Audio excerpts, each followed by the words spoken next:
Yesterday, I had a meeting with some pastors. One of them mentioned that they had, in the past, owned a priest caller, even though they were Baptist, because it was easy access to places that they needed to go to minister to people. If they needed to go into a location where people were hurt or whatever and try to minister to someone who wanted ministerial help, um, they would be able to pass because people would see the caller and let them by.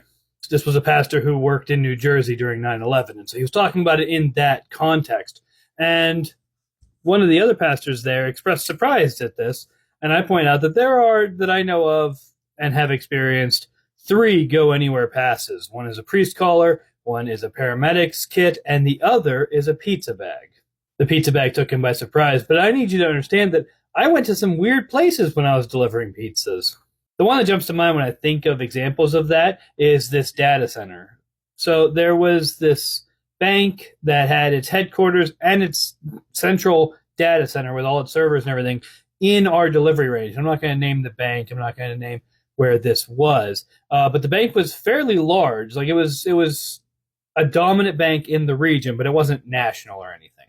Its headquarters was in one building that was built specifically for that, but in a smaller brick building that was largely unmarked, a few miles away, there was their servers and their data center. And this building had no public access doors. There was no lobby, there was no front door, there was no like glass doors or anything like that with a receptionist, nothing. This place was not accessible to the public. That was the point of it. It housed all the servers. It had all the personal data and information and banking transactions, all this other stuff for all of their customers. And so it was supposed to be a place that no one went to. And one day, someone there decided to order lunch from our shop.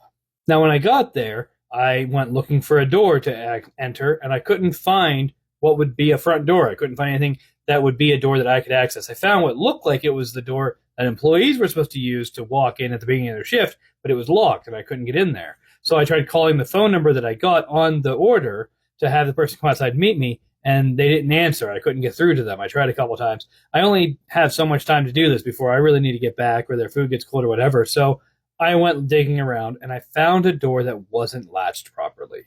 So I walk in and I'm looking at a name on a slip, but I don't have like any idea where this person would be located in the building. And I'm not seeing anybody walking the halls because they're just not that commonly people walking in the halls to ask. And so I'm walking around looking at names on the wall on the, next to the doors.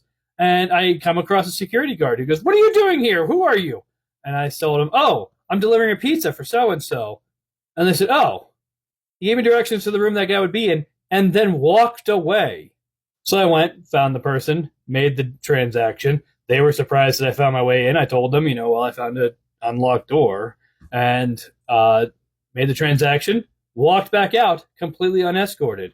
Because that's the type of thing that having a pizza bag did for me. I could just go places. I could just walk into somewhere and be like, "Yeah, I have lunch for this person." And they go, "Oh, okay." And just let me go. The one exception was the hospitals. Shortly after 9/11, a bunch of them kind of cracked down. And so for some of the hospitals in our area, we could only go to the lobby and then call for the room and then have somebody come down to pick up the food in the lobby. But I mean, like I said, they work with paramedics and everything. They know the trick.